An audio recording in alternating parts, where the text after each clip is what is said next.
Poštovani sudionici, poštovani gosti, poštovani predstavnici medija, dragi kolege. Dobrodošli na okrugli stol u organizaciji Koordinacije Hrvatske obiteljske medicine KOHOM-a. Tema okruglog stola je Zakon o sigurnosti prometa na cestama, obaveze i odgovornost liječnika koji određuje, prekršajni postupak protiv liječnika te ukupan učinak zakona na ulogu liječnika u procesu liječenja. Na početku dopustite da pozdravim naše uvažene sudionike kojima se u ime KOHOM-a zahvaljujem na dolasku.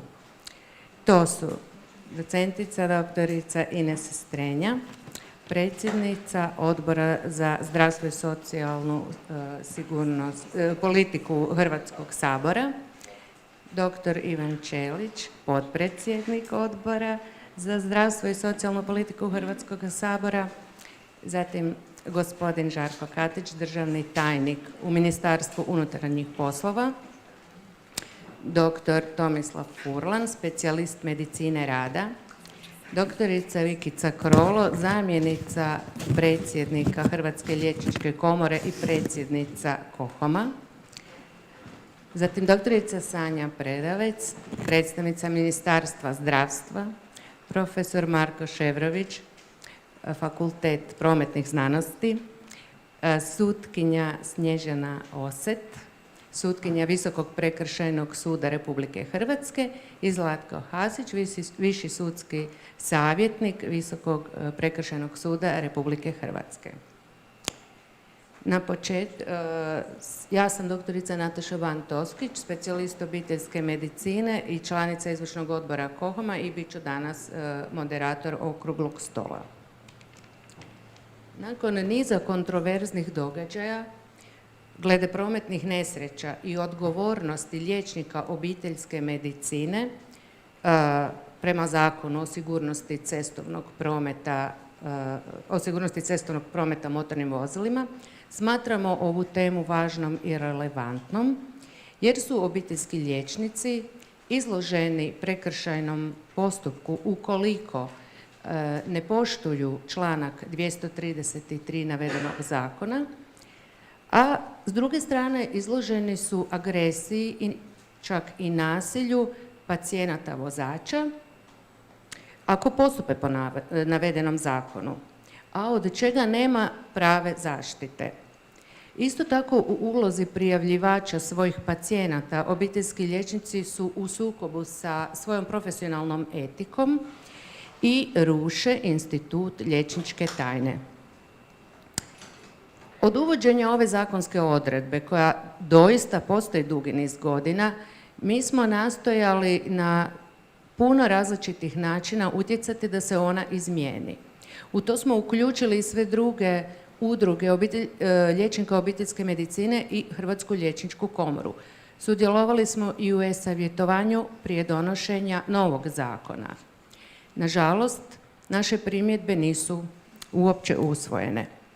Isto tako, nažalost, grubom koincidencijom, gotovo istovremeno sa usvajanjem ovakvog zakona u Hrvatskom saboru, dogodila se tragična prometna nesreća na Svetoj Heleni u kojoj su teško stradale 3 osobe, a jedina procesuirana osoba je obiteljska liječnica čovjeka optuženog da je uzrokovao nesreću prometnu. Nakon ovog događaja postoji i opravdan strah od zahtjeva osiguravajućih kuća za nadoknadom štete i to od liječnika. Kao posljedica ovih događanja liječnici su se počeli striktno držati zakona na način na koji ga oni kao laici jedino mogu tumačiti i počeli su u velikom broju prijavljivati svoje pacijente za izvanredni pregled radi produženja vozačke dozvole. Takvo postupanje liječnika naravno dovelo je i do lančane reakcije u smislu velikog radnog opterećenja i policije i službe medicine rada, a naravno dovelo je i do ljutnje i nasilja pojedinih pacijenata vozača.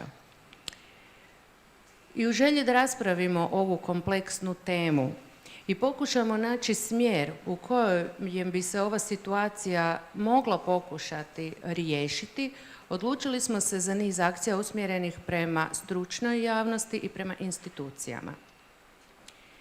Dopustite da na početku, a prije rasprave, pročitam spornu odredbu članka 233 Zakona o sigurnosti prometa na cestama, 3. stavak. Ako se na liječničkom pregledu ili u tijeku liječenja utvrdi da vozač boluje od bolesti ili ima invalidnost radi koje nije više sposoban sigurno upravljati vozilom, liječnik koji je obavio pregled ili je liječio vozača te izabrani liječnik dužan je uz upozorenje bolesniku o tome obavijestiti policijsku upravu ili postaju u kojoj osoba ima prijavljeno prebivalište. Stavak 4. Novčanom kaznom u iznosu od 5 do 15.000 kuna kaznit će se za prekršaj pravna osoba ako postupi suprotno odredbama ovog članka. Poštovani sugovornici, apeliram na vas da u svojim izlaganjima budete precizni i konkretni, tako da u ovom malom vremenskom periodu koji imamo uspijemo odgovoriti na sva pitanja. Doktorice Krolo, Hrvatska liječnička komora i KOHOM reagirali su brojnim priopćenjima za medije i javnim upitima Ministarstvu unutarnjih poslova i Ministarstvu zdravstva, čim je ovakav zakon izglasan u Hrvatskom saboru. Sudjelovali ste i u e-savjetovanju. Jesu li vaše primjedbe usvojene? I što Hrvatska liječnička komora smatra najkontroverznijim u ovakvoj odredbi zakona? Krši li se ipak liječnička tajna na ovakav način? Hvala. Dakle, što se tiče... Možeš ti sjesti? Što se tiče e-savjetovanja, prije donošenja ovoga zakona sudjelovala je u tome i Hrvatska liječnička komora i KOHOM. Dali smo svoje primjedbe u koje smo htjeli ovo što i sad želimo, a to je zapravo da se prekršajna odgovornost liječnika skine u stvari iz toga zakona i da se zapravo naglasi odgovornost samoga vozača za sve svoje prekršaje. Nažalost, nijedna ta naša primjedba tada nije prihvaćena. Ono što mi smatramo najspornijim u ovome zakonu je kao prvo ta odgovornost liječnika za drugu osobu. To se zapravo nigdje ne može naći u zakonima da je jedna osoba odgovorna za ponašanje neke druge osobe. To znači da ako vozač nešto skrivi, da zbog toga je prekršajno procesuiran liječnik, bilo koji ga je liječio ili njegov izabrani liječnik. To je prva stvar. Druga stvar je ako se strogo držimo članka toga zakona i moramo prijavljivati svaku promjenu zdravstvenog stanja pacijenta, onda smo zapravo ušli u pitanje ove liječničke tajne, koji ja ne znam zašto, ali evo u više zakona, Zakon o oružju, Zakon o prometu, u obiteljskom nasilju i tako dalje, ja shvaćam da mi liječnici imamo odgovornost prijavljivanja ekstremnih stvari, ali ovako široko postavljeni zakon nas zapravo stavlja u poziciju da prijavljujemo svaku promjenu zdravstvenog stanja nepotrebno i na taj način narušavamo ovaj povjerljivi odnos između liječnika i pacijenta i mislim da time zadiremo stvarno u Zakon o liječništvu i izdavanje liječničke tajne. Tu nešto trebamo učiniti na način da postoji osobna odgovornost svakoga vozača, da liječnik pri tome može samo savjetovati vozaču da nije sposoban ili privremeno ili na duže vrijeme za vožnju i da se vozač zapravo toga mora pridržavati. S druge strane, samo teže promjene zdravstvenog stanja smatram da bismo trebali možda i dalje nastaviti prijavljivati Ministarstvu unutrašnjih poslova i da onda taj vozač iza toga ide na sistematski pregled, ponovno na medicinu rada, da se procijeni ta njegova zapravo sposobnost za vožnju. Doktorice Krolo, ovakva odredba zakona zapravo postoji već dugi niz godina. A zašto ste se baš sad odlučili javno reagirati i vršiti pritisak za njezinu izmjenu? I još bih vas molila da nam kažete imate li informaciju sa terena kako liječnici postupaju, odnosno da li povećanim intenzitetom prijavljuju svoje pacijente vozače? Dakle, sad smo zapravo malo podigli ovo pitanje na jedan viši nivo, upravo zbog slučaja koji se dogodio našoj kolegici, koja je liječnica pacijenta koji je napravio prometni prekršaj i gdje je ona zapravo ekspresno kažnjena. Mi znamo da ovaj članak zakona postoji već duže vrijeme. Prije 3 godine smo zapravo pokušali u dogovoru sa Ministarstvom unutrašnjih poslova reći da mi ne znamo uopće ko je vozač, pa da onda mi nemamo saznanja ko ima vozačku dozvolu i da zbog toga nećemo baš sad svaku promjenu zdravstvenog stanja još i to dodatno prijavljivati. Međutim, kad se dogode ovakvi ekstremni slučajevi gdje je ugrožen jedan član liječništva, onda mi i kao komora i kao KOHOM moramo reagirati i obraniti našu kolegicu, a zapravo vidjeti da smo i mi svi u toj potencijalnoj opasnosti da danas sutra zbog krivnje nekoga vozača, liječnik obiteljske ili neki drugi liječnik može biti odgovoran, što smatramo da se ne smije. Što se tiče prijavljivanja, i do sada je ta prijavljivanja su postojala, što može potvrditi gospodin državni tajnik Ministarstva unutrašnjih poslova, onoliko koliko mi znamo, jer nemamo baš svaku informaciju od svih kolega. To je bilo do sada na godišnjoj razini nekih 700-800 prijava. Međutim, sad mislim da je to daleko više. Nakon ovoga slučaja su se i liječnici zapravo odlučili striktno pridržavati ovoga zakona i mislim da je taj broj prijavljenih puno veći, ali mislim da će nam o tome gospodin Katić sigurno znati više. Gospodine Katiću, Ministarstvo unutarnjih poslova nije uvažilo niti jednu primjedbu liječničkih udruga iz e-savjetovanja. Kako to? Da li to znači da je ministarstvo zadovoljno učincima ovakve odredbe? I možete li nam dati neki konkretniji podatak koliko je bilo prijava, na primjer, u ovoj godini? Isto tako, molim vas da nam kažete informaciju koliko vozačkih dozvola je oduzeto u odnosu na broj prijavljenih pacijenata na preglede i isto tako koliko puta je već do sada podignut optužni prijedlog protiv liječnika, jer do sada je već bilo puno primjera kobnih prometnih nesreća, naročito ovog ljeta. Hvala vam lijepa, sve vas srdačno pozdravljam. Glavni cilj Vlade Republike Hrvatske i Ministarstva unutarnjih poslova kao resornog tijela je smanjiti stradavanja na našim cestama, povećati sigurnost prometa. Tome su bile posvećene ove zadnje izmjene Zakona o sigurnosti prometa na cestama koje su stupile na snagu 1. kolovoza i radna skupina kad je pripremala ovaj zakon fokusirala se upravo na najteže prekršitelje prometnih pravila, na recidiviste, na ljude koji bezobzirno voze, koji voze pod utjecajem alkohola, droga ili jakih lijekova i da tu kategoriju ljudi kojih je vrlo malo, ali su pogubni po sve nas, da ih urazumimo ili ako to ne uspije da ih se na zakonit način ukloni sa hrvatskih cesta.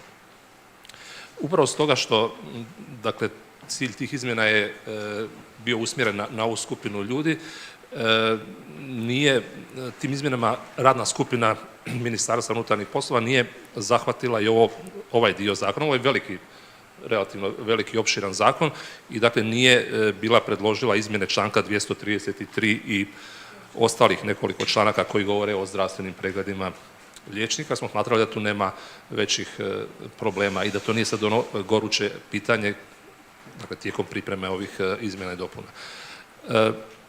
Stoga primjedbe nisu prihvaćene u e-savjetovanju jer nisu bile u stvari upućene na prijedlog izmjena i dopuna zakona kakav je išao. To je možda malo formalno, ali ne mogu se prihvatiti takve primjedbe koje idu na dio zakona koji se ne mijenja kad su u pitanju izmjene i dopune, a ovo su bile u pitanju izmjene i dopune, ne novi zakon. Točno je da je do sada godišnje zadnjih godina otprilike do 1000, negdje između 800 i 1000 prijava liječnika bilo o pacijentima koji nisu više sposobni prema mišljenju liječnika sigurno upravljati vozilom. Ove godine je taj broj dosegnut već u prvih 7 mjeseci. Dakle, sad smo negdje blizu 1000 prijava u ovih prvih 8 mjeseci ove godine. Podatke o prijavama liječnika ovdje točno nema, pogotovo ne o podizanju optužnih prijedloga ili tijeku suđenja. Dakle, naša, kao što ste rekli, ova odredba zakona postoji već dugo godina, naime od '93. Nije do sada mijenjana. Mi smatramo da o sigurnosti prometa i provedbi ovog zakona, osim MUP-a, trebaju brinuti i ostale institucije, dakle prvenstveno Ministarstvo zdravstva, jer ministar zdravstva donosi pravilnik. Taj pravilnik o zdravstvenim pregledima vozača i kandidata za vozače jest, dakle popis bolesti, dijagnoza jest vjerojatno preširok. Ja nisam liječnik pa to ne bi mogao, vi ćete biti kompetentni to reći, ali upravo možda u toj širini se onda gubimo, ne usmjeravamo se na one koji su koji imaju najteže dijagnoze, koji su zaista opasni na cestama zbog svog zdravstvenog stanja. Dakle, želimo uključiti druge institucije, stručnu javnost svakako, ali i udruge i najšire građane. Ovo se tiče svakoga od nas. U Hrvatskoj ima oko 2,5 milijuna vozača, dakle preko polovice građana voze i svakom se može dogoditi bolest. Ali moramo graditi svijest da čovjek ne sjeda za upravljač svog automobila ako nije zdrav, ako je pod utjecajem lijekova ili ne daj Bože alkohola ili droga. Mi smo počeli razgovarati, imali smo ja mislim vrlo otvoren i plodan sastanak prošli tjedan u ministarstvu i poruka je i ministra i nas u ministarstvu da ćemo o ovoj temi razgovarati, shvaćamo problem. Mislimo da nama je cilj, dakle, obavijest, saznanje da netko ne može voziti, nas ne zanima u Ministarstvu unutarnjih poslova dijagnoza. To neka obavljaju liječnici i onda kad se šalje na izvanredni liječnički zdravstveni pregled, neka onda liječnik utvrdi zaista da li je u pitanju takva dijagnoza, takva bolest koja priječi sigurno upravljanje vozilom. Dakle, mi bi samo željeli da osoba koja u određenom razdoblju ne može upravljati vozilom, da to zaista ne čini zbog sebe i zbog svih bližnjih svojih. Možete li nam pojasniti kako policija donosi odluku kojeg liječnika i u kojem slučaju protiv će podići optužni prijedlog? Na temelju kojih kriterija? U ovom recentnom događaju stradala je obiteljska liječnica, iako je osoba bila netom otpuštena sa bolničkog liječenja. Kao i u svakom slučaju kad postoji sumnja u nekakav prekršaj, ovo je zakonom predviđeno kao prekršaj i za njega predviđena novčana kazna, provodi se određeno istraživanje i policijski službenik koji temeljem raznih uvida u dokumentaciju, iskaze osoba, odlučit će hoće li se pokrenuti određeni postupak, prekršajni postupak u ovom slučaju. Dakle, utvrđuje se koji je liječnik imao saznanja o promjeni zdravstvenog stanja pacijenta, odnosno vozača, ono što nas zanima, vozač prije svega. Doista prošli tjedan imali smo vrlo konstruktivan sastanak u Ministarstvu unutarnjih poslova. Čini se da postoji dobra volja da se zakon mijenja, pa recite nam da li je ministar već osnovao radnu skupinu? Ponovit ću da ne budem dosadan, zakon je promijenjen prije nešto više od mjesec dana, stupile su na snagu izmjene i dopune. Ovakav zakon, pa većina vas zna da se on relativno često mijenja, gotovo svaki godinu, 2 dana. Nije osnovana još radna skupina, želimo se malo iskonzultirati da onda ova radna skupina bude, da obuhvati sve one probleme koji nas sad tište. Nerealno je očekivati, to smo vam i rekli, da mi sad, ne znam, ove godine na jesenskom zasjedanju predložimo izmjene zakona, ali ono što je apsolutno sigurno da ćemo vas uključiti, to vam je obećano i to će biti napravljeno u radnu skupinu.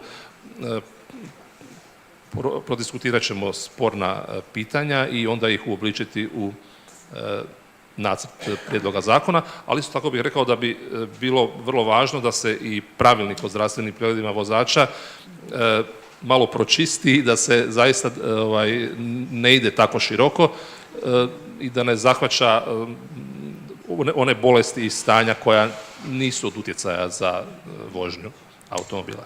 Hvala. A recite, gospođo Predavac, Ministarstvo zdravstva nije se do sada ozbiljnije uključivalo u rješavanje ovog problema. Imate li informaciju hoće li se to promijeniti i ako hoće, što namjeravate poduzeti? Evo, konkretno, nakon ovog okruglog stola, koji bi bio vaš prvi potez? Hoćete li ministra izvijestiti o ovome, što ćete mu predložiti? Lijepi pozdrav svima najprije. Pa evo, kao što znamo, Zakon o sigurnosti prometa na cestama nositelj je Ministarstvo unutarnjih poslova, a temeljem zakona nositelj pravilnika s popisom dijagnoza donosi se na prijedlog Ministarstva zdravstva. Naravno da ćemo zaključke okruglog stola i sam sadržaj okruglog stola prenijeti ministru, kabinetu ministra, i da smo otvoreni za svu daljnju suradnju i međuresornu, uključujući evo i predstavnike liječnika obiteljske medicine, kako bismo sagledali probleme, odnosno sve aspekte obaveze koje donosi sam zakon, a koji je evo, čija odredba je i od 2008. godine nepromijenjena, a tiče se obveze prijave ne samo obiteljskih liječnika, nego i svih drugih liječnika koji imaju saznanja da je došlo do promjena zdravstvenog stanja koje utječu na sigurnost u prometu.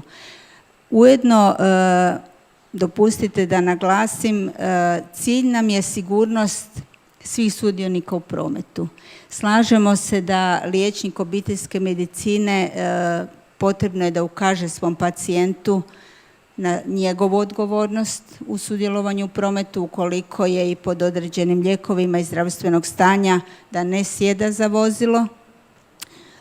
Naravno, možemo i razmotrit ćemo i vaš prijedlog izmjena pravilnika u smislu popisa dijagnoza, premda napominjemo da je pravilnik izrađen u suglasju i u skladu s direktivom Europske unije. Ali prostora za razgovor uvijek postoji i naravno sve je podložno promjenama ukoliko stručno nađemo obrazloženje i podlogu. Što se tiče napada na liječnike, Ministarstvo zdravstva iniciralo i prihvaćena je izmjena odredbe Kaznenog zakona gdje je ušla odredba da se liječnici i napad na liječnike tretira kao napad na službenu osobu koja povlači onda i konzekvence u Kaznenom zakonu. Hvala. Ali možete li nam reći, mogu li se liječnici nadati tome da će njihovo resorno ministarstvo inicirati izmjene ovakve odredbe zakona koja im je sporna i izazvala je jako veliki strah u populaciji liječnika obiteljske medicine? U nadležnosti Ministarstva zdravstva je iniciranje međuresornih razgovora i komunikacije budući da mi nismo nositelji zakona, ali i prošli tjedan je bio sastanak u Ministarstvu zdravstva s predstavnicima Ministarstva unutarnjih poslova. Mi zaista smo otvoreni i naša vrata su ta koja će ostati za vas i za sve sudionike otvorena kako bismo upravo sagledali prijeporne točke i to nikad nije bilo sporno. Hvala, mi ćemo svakako ustrajati o ovome. Sutkinja Osep, možete li nam reći ima li negdje u zemljama Europske unije obiteljski liječnik ovako visoku razinu odgovornosti? Ja ne bi ulazila u obveze na način kako su propisane u Europskoj uniji, zato što to nije bilo niti nama postavljeno kao temeljno pitanje, ali od ono što imamo saznanja, od podataka koji su nam bili dostupni, obveza postoji, ali nije sankcionirano nepostupanje u nekim zemljama Europske unije, ali vjerujem da će profesor o tome nešto više reći. Ali mogu vam reći granice postupanja suda s obzirom na postojeći zakonski okvir. Znači, bitno je razlučiti da se ne bi povukla paralela između odgovornosti liječnika za nepostupanje prema važećim zakonskim odredbama s procesuiranjem sudionika i počinitelja teške prometne nezgode i sigurnosti prometa na cestama. Znači, to su dvije neusporedive situacije. Za ovaj prekršaj propisana je novčana kazna do 5.000 kuna, što znači da sukladno zakonskom okviru ulazi u sferu obveznog prekršajnog naloga koji izdaje policija.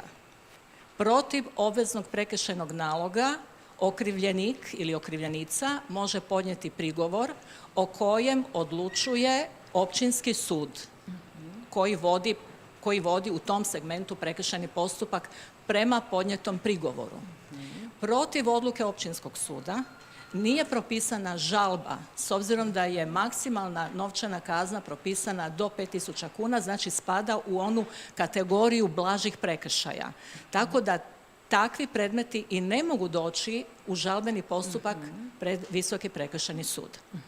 Znači, to je bitno razlučiti da se nikako ne radi o istim situacijama u zoni kažnjavanja, niti u zoni odgovornosti. A ovo je i kazneno djelo i to se ne može, naravno da se kazneni postupak ne može tako brzo provesti kao što će se izdati obvezni prekršajni nalog. I iz tog dijela je neusporediva situacija. A vezano za ovo, prethodni govornik se već izjasnio i ja sam isto sama htjela istaknuti da je ovaj pravilnik nositelj pravilnika i s popisom tih svih dijagnoza je Ministarstvo zdravstva. Znači da je to stvar na struci da odredi granice odgovornosti u odnosu na koje dijagnoze liječnik treba obavijestiti o promjeni zdravstvenog stanja. Hvala na odgovoru. Odredba članka 233 navedenog zakona propisuje odgovornost i sankcioniranje liječnika za slučaj da isti ne obavijesti policijsku upravu da vozač više nije sposoban sigurno upravljati vozilom, te da boluje od bolesti ili ima invalidnost radi koje više nije sposoban sigurno upravljati vozilom. Pa bih pitala vas, suče Hasiću, možemo li mi dobiti jasno tumačenje spornog članka ovog zakona? Odnosno, možete li nam kazati da li se u sudskoj praksi u Hrvatskoj već pojavila negdje dvojba oko tumačenja izraza, citiram, nije više sposoban sigurno upravljati vozilom? Budući da u ovom stavku 3 članka 233 nema decidiranog navođenja bolesti, nema njihovog popisa, niti postoji ikakav pravilnik. Izgledno je da će se liječnici koji su okrivljeni žaliti na prvostupanjske presude, ako će za njih biti nepovoljne, pa onda ono što nas kao laike pravne zanima je da li će se onda ponovo tražiti neki vještak da vještači šta je to sposobnost sigurnosti upravljanja motornim vozilom. Može li se tu onda sukobiti pravno i medicinsko mišljenje? Naš je dojam da su liječnici dovedeni u poziciju pravne nesigurnosti. Pozdravljam nazočne. Prije svega ne možemo govoriti o nekakvoj sudskoj praksi kad je za sad ni nema, pogotovo na Visokom prekršajnom sudu. Znači radi se o obveznom nalogu gdje policija izdaje nalog i završava se znači na prvostupanjskom općinskom sudu. A i što se tog tiče, vrlo je mala praksa dosadašnja. Ja sam u zadnjih 4 godine našao svega, znači kroz upisnike prvostupanjskih sudova, znači svega 3 prekršajna naloga su izdana i to je jedan protiv Doma zdravlja gdje je donesena oslobađajuća znači, presuda, pravomoćna, protiv koje policija, odnosno tužitelj, nije imala pravo žalbe. U drugom slučaju je također liječnica, obiteljska liječnica oslobođena prekršajne odgovornosti gdje se nije pojavila dvojba ovo što kažete. Ne bi ulazio sad u razloge sa oslobođenja i detalje, nemam konkretan predmet, ovo se vidi znači iz upisnika, a jedan predmet, to je postupak ovaj koji je medijski bio eksponiran, još uvijek traje jer je liječnica uložila znači u zakonskom roku od 8 dana prigovor i postupak je pred prvostupanjskim općinskim sudom protiv nje. Jel? I ne možemo ulaziti u detalje tog postupka jer još traje postupak. Što se tiče ovog, spominjali ste te iskustva iz europskih zemalja. Ovo što smo mi izvršili uvid u praksu u Velikoj Britaniji, recimo u Njemačkoj, nigdje ne postoji zaista kažnjavanje liječnika, ali obaveza liječnika o prijavljivanju doduše težih znači dijagnoza. Tu bi ulazilo u obzir nekakav teški alkoholizam, teške psihičke bolesti, teški lijekovi, upotreba lijekova znači koji utječu jako na psihofizičku sposobnost. Obveza postoji s tim da je dosta uža nego što propisuje naš pravilnik. Evo samo to. Ako ne postoji sudska praksa, a i dalje postoje dvojbe glede mogućih događaja u budućnosti, možemo li mi predložiti da Visoki prekršajni sud kao specijalizirani sud zauzme u tom smislu stajalište? Nama je problem zauzimanje stajališta kad nemamo konkretan predmet. Znači mi imamo propisanu proceduru zauzimanja stajališta povodom konkretnog predmeta kada se saziva sjednica odjela. Znači iz tog područja ovdje bi bilo sigurnosti prometa na cestama, a načelna zauzimamo stajališta mi ne možemo znači, donositi. Mi možemo nekakve savjete, možemo sudjelovati u radnim skupinama kod izrade zakona, ali nismo ovlašteni jednostavno u tom smjeru iznositi stajalište. Hvala vam, odgovoru. Profesore Ševroviću, možete li nam vi kao pripadnik akademske zajednice u prometnoj znanosti reći onda iskustva iz Europske unije, odnosno vaša saznanja kako je to regulirano? Mogu, da, evo ja isto prije svega pozdravljam sve prisutne i zahvaljujem na pozivu i pa evo onako možda uvodno prije nego kažem vezano uz iskustva Europske unije da kažem jednu stvar koja je dosta bitna i mislim da je ovo pravo vrijeme u principu da krenemo u tom smjeru, a to je da sigurnost prometa nije problem policije, sigurnost prometa nije problem prometne struke, sigurnost prometa je problem cijelog društva. To je u principu nama u prometu godišnje gine 300 ljudi. Mi sad smo negdje na pola te brojke, mi znamo da će do kraja godine još 100-tinjak ljudi poginuti. Mi to u ovom trenutku znamo sad. Što možemo napraviti? I pazite, to su većinom zdravi ljudi, znači zdravi ljudi, radno sposobni ljudi koji nam ginu znači, u prometu. To je jedan problem koji mi kao prometna struka nastojimo riješiti u onom našem dijelu, a naš dio su znači nekakve ceste, sigurnija vozila, sigurnije ceste, sigurnije postupci edukacije. Ali postoji cijeli niz struka koje trebaju sudjelovati u ovom drugom dijelu. A to je onaj dio koji proizlazi iz samog pristupa i kulturološkog pristupa prema vožnji. Što je to vožnja i u kojim trenucima mi smijemo ili trebamo ili ne trebamo upravljati vozilom. Imali smo evo nedavno, nažalost, tragičnu situaciju za vikend gdje jednostavno umor je bio taj koji je uzrokovao nesreću sa smrtnim stradavanjem. Znači, nisu tu samo bolesti, tu je cijeli niz tih faktora od alkohola, umora, koji su vezani na taj jedan od 3 najbitnija stupa sigurnosti prometa, to su čovjek, vozilo i cesta. Znači imamo čovjeka, vozilo i cestu. I ako djelujemo na svaki od ta 3, dobit ćemo nekakav rezultat. Nažalost, Hrvatska je pri samom dnu po sigurnosti prometa, po broju smrtno stradalih na 100.000 stanovnika u Europskoj uniji, što je loše. Naravno, postoji tu cijeli niz faktora, čak i nekakvih statističkih, da li je to točno ili ne, ali činjenica je da smo ipak loši od nekog europskog prosjeka i moramo tu nešto napraviti u tom smislu. E sad, konkretan slučaj koji smo imali vezano uz kažnjavanje liječnika, ja sam kroz svoje kanale, s obzirom da radim pola radnog vremena u Europskom institutu za ocjenu sigurnosti cesta, ispitao malo kakva je praksa vani. I činjenica je da recimo britanski pristup, nizozemski pristup, fokusiranje, postoji obaveza prijavljivanja, ali postoji cijeli niz postupaka koje treba napraviti prije nego dođe do prijavljivanja. Znači, konkretno u Velikoj Britaniji prvo imate razgovor, znači gdje vi kao liječnik morate upozoriti vozača da njegovo stanje je takvo i da bi on trebao da ne bi trebao više upravljati vozilom. Čak mu morate ponuditi i mogućnost drugog mišljenja, gdje jednostavno vi ga upućujete kod liječnika ili on bira liječnika po svojem nekakvom nahođenju i koji mu daje drugo mišljenje da li je on stvarno nije sposoban upravljati vozilom. I onda on ima obavezu sam prijaviti svoje stanje nekakvoj znači policiji. Ukoliko to ne napravi, znači vi kao liječnik to možete provjeriti i ukoliko to ne napravi, vi za sve to vodite pisane nekakve zabilješke. Znači i pisana službene zabilješke gdje ste vi jednostavno rekli dana tog i tog upozorio sam vozača da on ne smije upravljati vozilom. I zakonom je propisano da je, ako je on dobio to upozorenje, njemu je od tog trenutka zabranjena vožnja. On ne smije voziti dok ne prođe specijalistički pregled koji će mu reći da li smije ili ne smije voziti dalje. Znači, i postoji čak još jedan postupak gdje vi kao liječnik obiteljske medicine imate pravo obavijestiti obitelj vozača da on ne smije upravljati vozilom.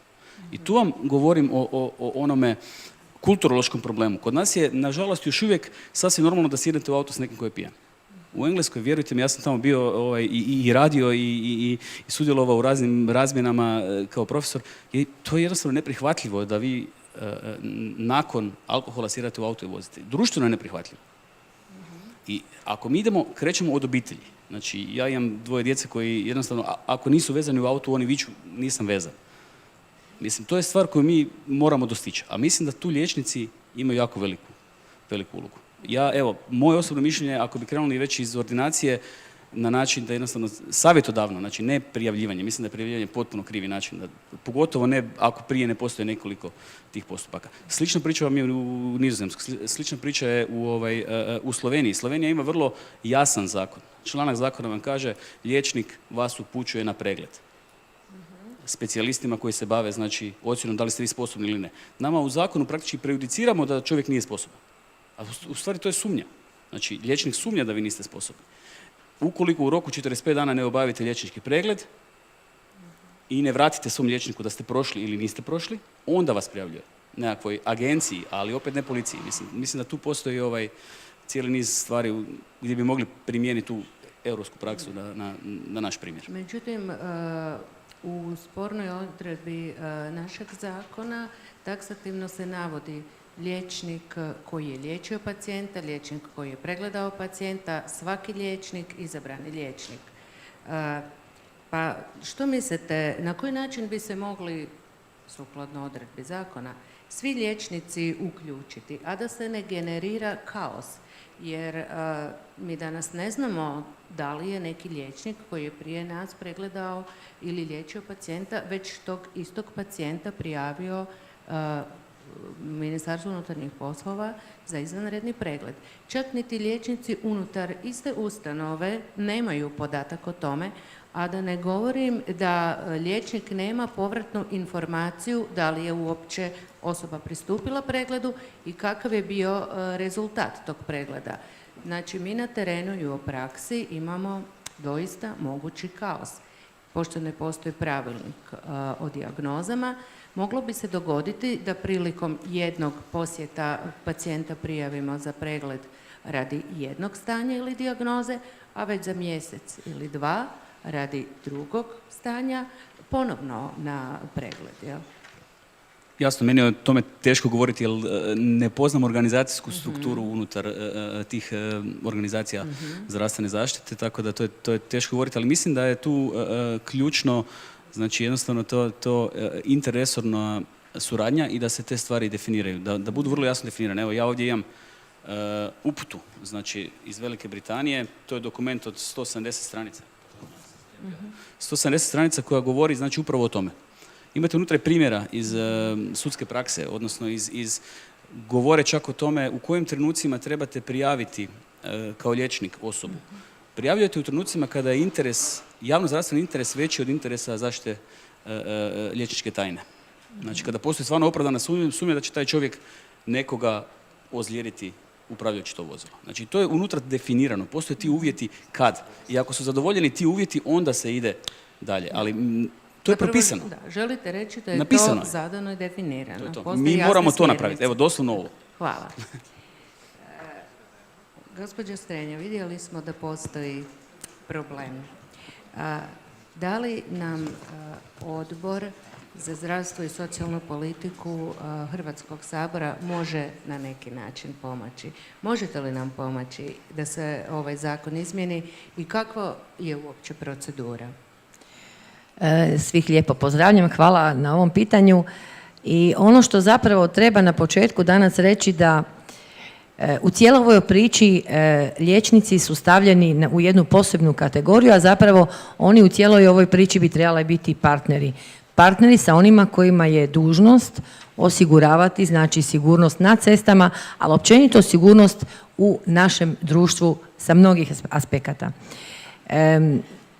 Ono što je izostalo je na neki način dijalog da su liječnici uključeni i u više navrata kad se radilo o zakonima koji su se donosili i propisivali. Ja ću samo podsjetiti koja borba je bila da se na neki način obveže osoba iznad 65 godina na nekakav obavezan liječnički sistematski pregled, kad je zbilja u Saboru bila žestoka rasprava i gdje na kraju smo svi shvatili da je potrebno na neki način obvezati svakih 5 godina, osim ukoliko je došlo do promjene zdravstvenog stanja i liječnik je to primijetio. Dakle, onaj tko ne ide kod liječnika neće se primijetiti da je obveza i mi u ovom trenutku možemo imati na 10 godina produžavanje vozačke dozvole i do 100 godina i da nitko neće tog čovjeka na neki način shvatiti da je on kognitivno promijenjen, da više nije u stanju upravljati vozilom i popustilo se pritisku, političkom pritisku onih koji su smatrali da je to diskriminacija starije populacije. Čak se nudila mogućnost da jer je kao to za njih preskupo, ali ako voze auto i osigurali su, znači ništa nije preskupo, da to budu besplatni liječnički pregledi, ali je stranka umirovljenika preko svog zastupnika uspjela izvršiti pritisak. Dakle, loše je kad se to na taj način radi i tu se popustilo. Ono što je činjenica da ovo su zbilja dvije stvari. Jedno je pravilnik koji bi trebalo ministarstvo izmijeniti, a to ministarstvo može, znači ukoliko će tijek postupke izmjena zakona traja dugo, može učiniti zbilja u puno kraćem roku od izmjene zakona. Kolega Katić je rekao, ja sam vidjela primjedbe koje jesu, mi smo njih iznosili u raspravi, u saborskoj raspravi, ali ukoliko je zakon mijenjan, a nije mijenjan taj članak, vi s tim člankom ne možete ništa. U toj izmjeni zakona kao da ne postoji, nego niti se amandmanom ne može promijeniti, niti jednostavno je podložan promjeni jer su se radile druge izmjene. Drugo je ono što je izostao dijalog.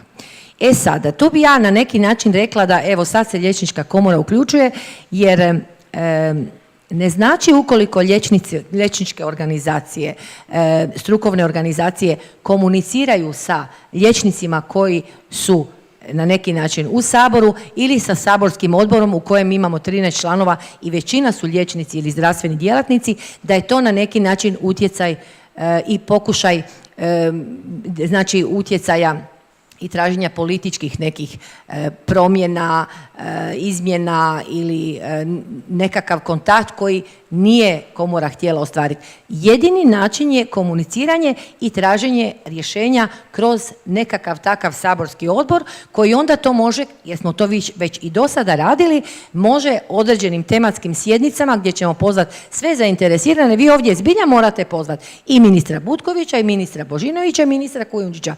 3 ministarstva, mi smo već imali takvih primjera kad su donosili se neki drugi zakoni, zakon o udomiteljstvu, neki zakoni socijalne skrbi, zdravstveni zakoni.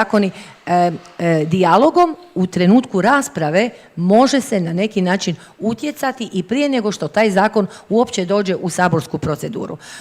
Ono što je sada bitno to je da, ja bih još jednom rekla zapravo ono što je u cijeloj ovoj priči se zaboravlja, da već neko vrijeme se kroz liječnike i kroz liječničku struku neke stvari koje u društvu nisu dobro riješene pokušava rješavati, što nije dobro. Ja ću samo kratko podsjetiti da isto problem je bio, jer to nije danas tema, ali pokušaj da liječnici prijavljuju pacijente koji su oboljeli od duševnih bolesti i koji eventualno imaju, kao što je ono bilo rečeno, onaj famozni dopis koji je išao prije 2-3 tjedna od strane policijske uprave Osječko-baranjske, da se prijavljuju pacijenti koji su skloni ideologijama terorističkih organizacija. Zamislite mladog liječnika od 25 godina koji dobije takav dopis. Pojma nema. To nemaju mnogi i liječnici, to nemaju mnogi političari, šta bi to u kontekstu značilo. I sad vi stavljate liječnika da on tako nešto prijavi. prijavljuje. Dakle, mi smo tu doveli u situaciju liječnika da osim što radi svoj osnovni posao, dolazi u situaciju da rješava neke probleme koji su društvo. Znači, suočavanje sa eventualnom ugrozom onih koji su skloni nekakvim takvim terorističkim ili ne znam kojim ultrafundamentalističkim idejama ili organizacijama. Što to liječnik ima? Znači, malo drugačije to treba biti postavljeno. Dakle, da se vratimo. Ova izmjena zakona treba ići relativno brzo. U izmjenu zakona zbilja u radnoj skupini treba biti uključeno kompletno široko područje, odnosno širi krug onih koji su zainteresirani i znaju. Znači, od udruge bolesnika, meni je žao da danas niste pozvali ovdje nekog kao predstavnike bolesnika, jer i oni imaju pravo na neki način zadržati taj odnos, to je jako liječnicima bitno, znači povjerenja, da on zbilja kad dođe svom liječniku može sve reći, a da ne misli da će on odmah njega prijaviti. Znači, njemu treba liječnik objasniti da to što on ima strašne oscilacije glikemije, znači povećanja šećera ili ima tako tešku kontrolabilnu šećernu bolest i nešto drugo, znači nije duševno oboljenje, nisu lijekovi koji su psihoaktivni i tako, mi tom pacijentu moramo s njim izgraditi jedan određen osjećaj povjerenja, a zbog toga, znači, u sve to na koji način ćemo definirati kako ćemo mi to rješavati i prijavljivati, na koji način bi se to reguliralo, treba biti onda simbioza svih onih koji to trebaju na neki način jasno postaviti u novim izmjenama zakona.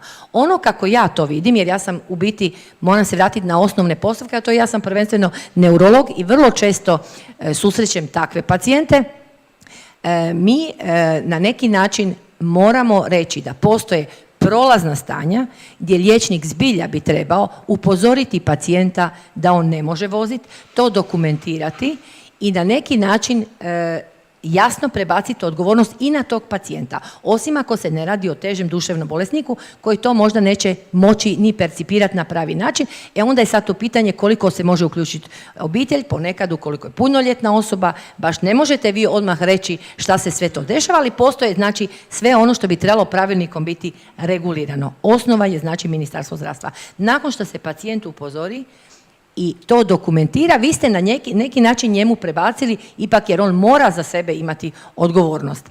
A ukoliko se jasno, znači pravilnikom definirano kaže koje su to dijagnoze koje mora ići po defaultu objašnjenje, mi smo kao liječnici ćemo prihvatiti da je to nešto, kao što je znači u UK-u, da su to dijagnoze koje moraju ići po defaultu biti prijavljene, da on više nije u stanju. Isto je što se tiče oružja i isto što se tiče upravljanja vozačkom vozilom.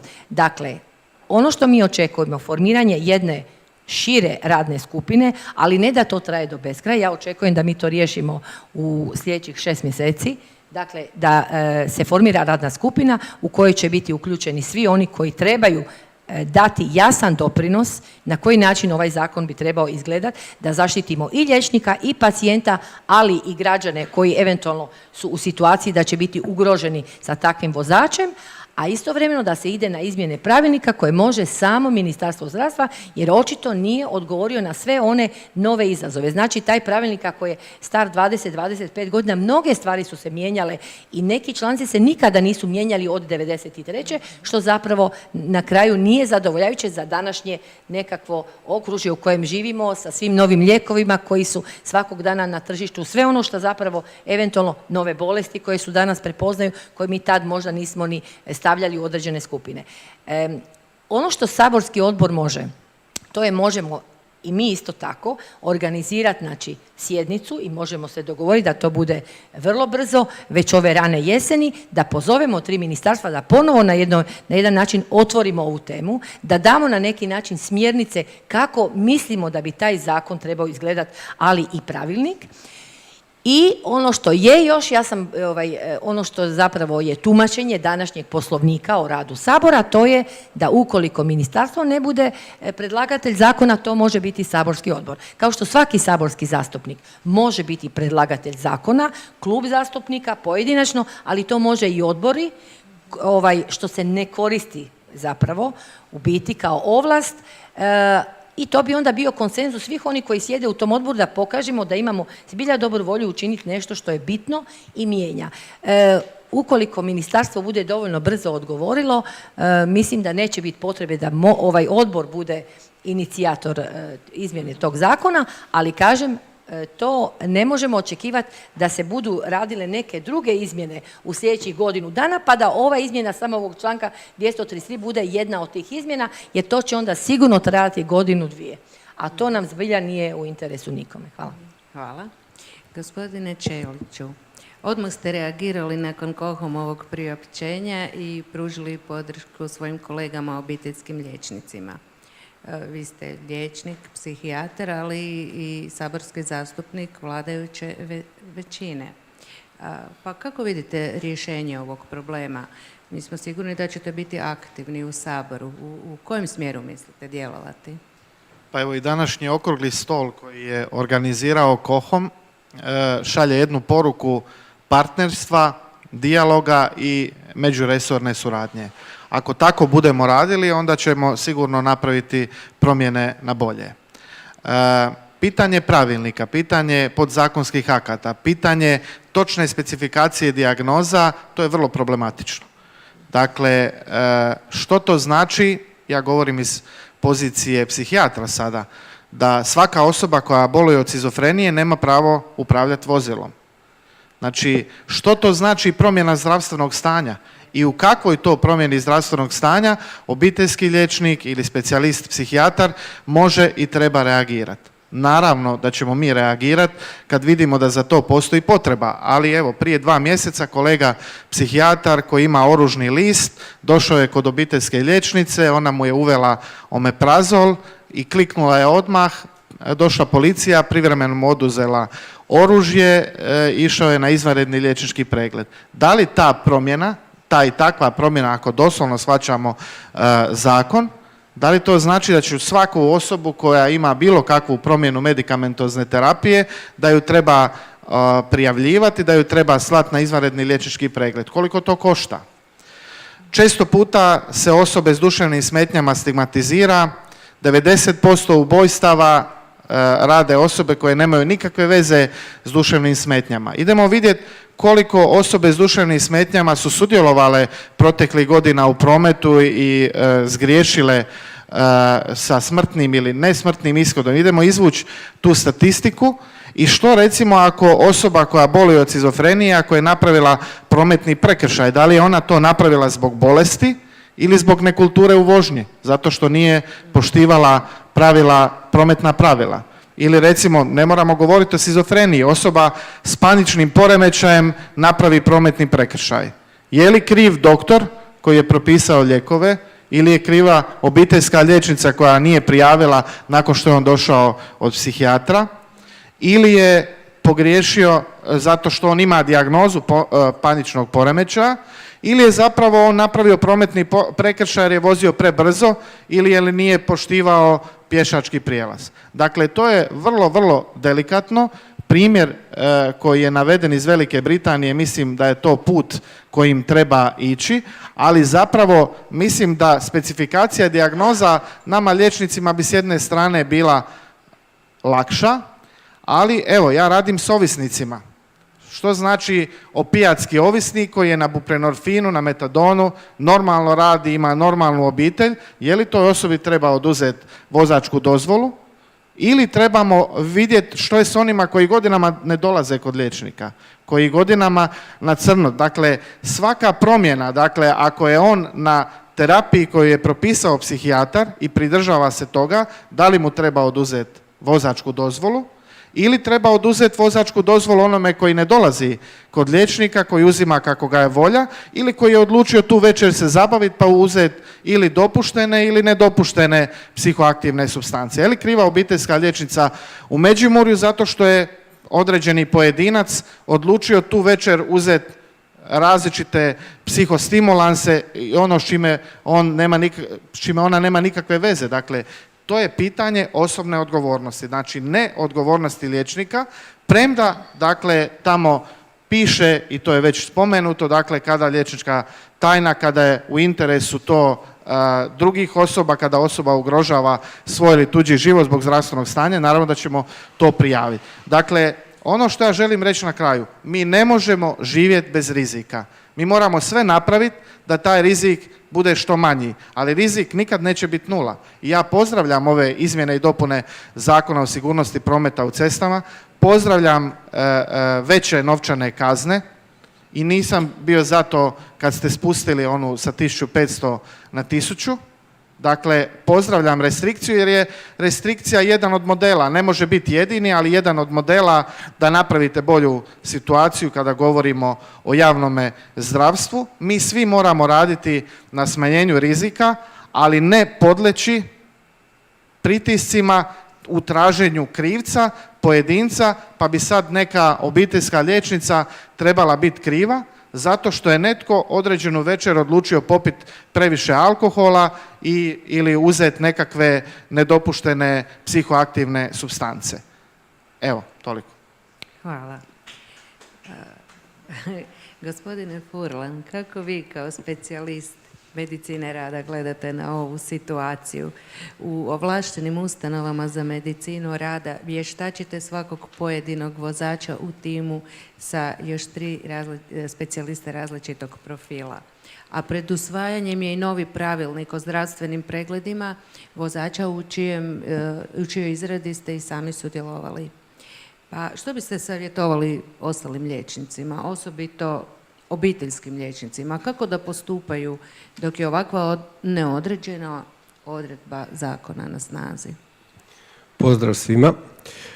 Najprije bi se očitovao na jedan netočan navod gospodina Katića, a to je da MUP u prijedlogu izmjena Zakona o sigurnosti prometa na cestama nije dirao u zakonske odredbe koje se odnose na utvrđivanje zdravstvene sposobnosti.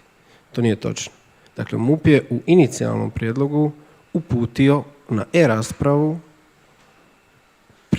članak koji uvodi ponovno periodika za imatelje vozačkih takozvanih amaterskih kategorija, prvenstveno mislim na B kategoriju, i u e-raspravi je MUP i Ministarstvo zdravstva kao supredlagatelj branilo tu odredbu.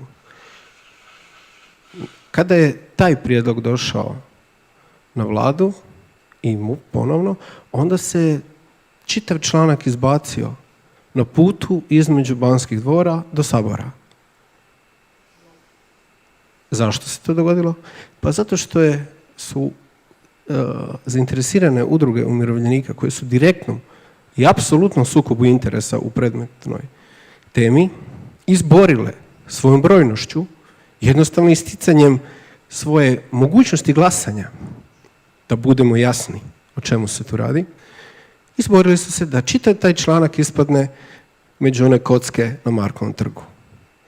Takvim postupanjem je prebačena odgovornost na liječnike sukladno članku zakona zbog koga smo se prvenstveno danas i našli.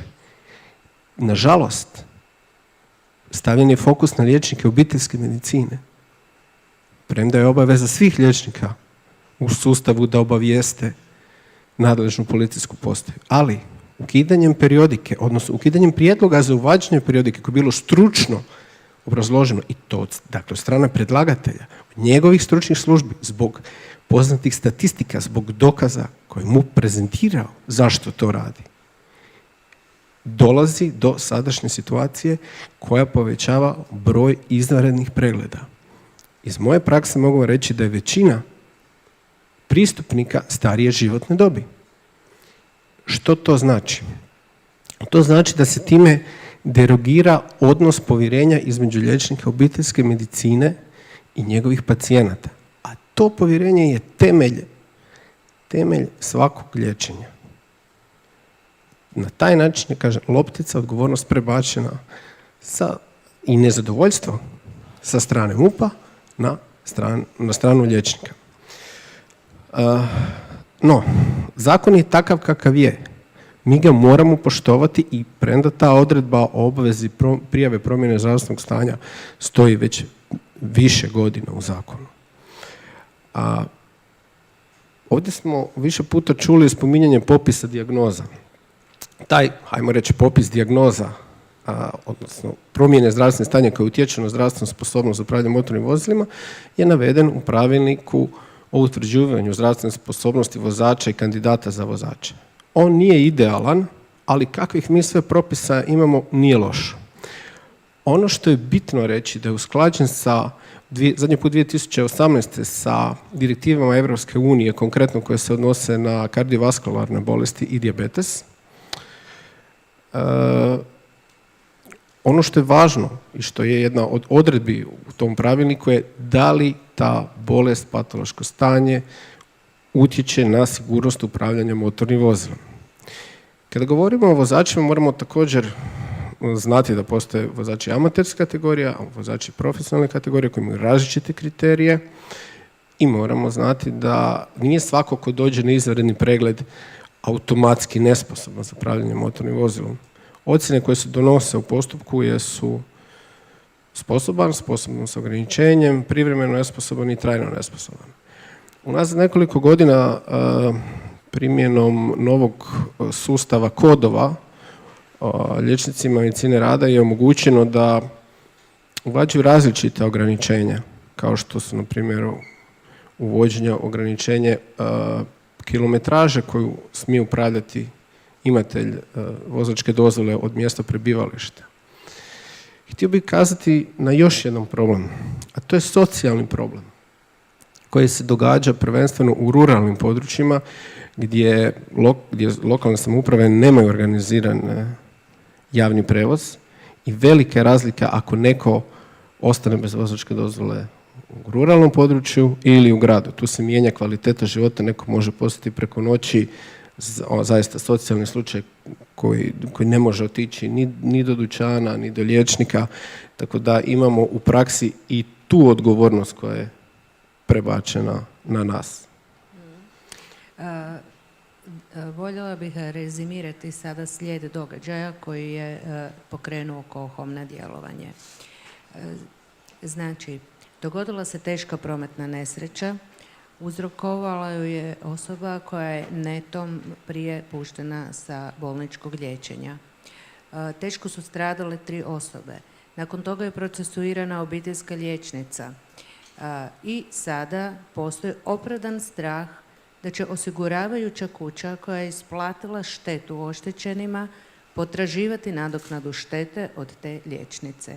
Jedan sličan primjer imamo već isto u Međimurju, starije 4 godine i još taj proces traje. Među liječnicima je zavladao veliki strah i počeli su se striktno pridržavati odredbi zakona, pošto su pravni laici, a u odredbi ovog članka ovog zakona ne postoji definirano ništa konkretno glede promjene zdravstvenog stanja koje je potrebno prijaviti policijskoj upravi. Specijalisti medicine rada su vještaci, rade u ovlaštenim ustanovama, rade u timu. Imaju i pravilnik o zdravstvenim pregledima vozača. Takav isti pravilnik ne odnosi se i na liječnike, sve druge, na liječnike obiteljske medicine. Odnose se. Dakle, odnose se. Taj pravilnik definira i u tome je potreba edukacije svih liječnika koji su u sustavu i u obiteljskoj medicini i u bolničkoj zdravstvenoj zaštiti, jer je tu odgovornost jednaka. To da neko ne zna pravilnik, da ga nije pročitao, to ga pred zakonom ne opravdava. Znači, potrebna je edukacija voditelja zdravstvenih ustanova, liječnika obiteljske medicine, svih drugih liječnika u sustavu o važnosti predmetnih zakonskih propisa. Znači, zakon je jasan, svako ima obavezu, pravilnik je jasan, dobrim dijelom, ne savršeno. Dakle, nikad nećemo dobiti kuharicu u pravilniku. To nikada. To je nemoguće napraviti. Dakle, jednostavno prestaje edukacija svih u sustavu o zakonu i o pravilniku utvrđivanju, o načinu utvrđivanja zdravstvene sposobnosti vozača. Jer tamo se nalaze, ajmo reći, upute i dijagnoze koje su kontraindicirane za upravljanje motornim vozilom. Pa djelomično se slažem s vama, ali u tom pravilniku navedeni su sustavi, organski sustavi, čije oboljenje je potrebno prijaviti. Kao izmjenu zdravstvenog ako utječe na sigurno upravljanje motornim vozilom. Tako. Tamo gdje nije nešto in extenso objašnjeno. Primjer, imate te nove odredbe unazad 2 godine koje se odnose na kardiovaskularne bolesti, dijabetes mellitus, gdje je to in extenso objašnjeno. Pravilnik nije idealan. I naravno, što je rečeno prije, da ga treba mijenjati, poboljšati, ali u svakom slučaju može poslužiti kao jedan orijentir u praksi. Inače, osvrnuo bi se na kolegu psihijatra. U mojoj višegodišnjoj praksi nikada, ali nikada nisam dobio nijednu obavijest od strane MUP-a o upućivanju na izvanredni liječnički pregled kandidata kojeg bilo postupak bio iniciran od strane psihijatra. Smatram da je potrebna edukacija liječnika i jednostavno da jedan od anamnestičkih pitanja bude da li vi imate vozačku dozvolu, koje kategorije i na otpustu, da li nakon bolničkog liječenja, da li nakon pregleda, treba upozoriti osobu na moguće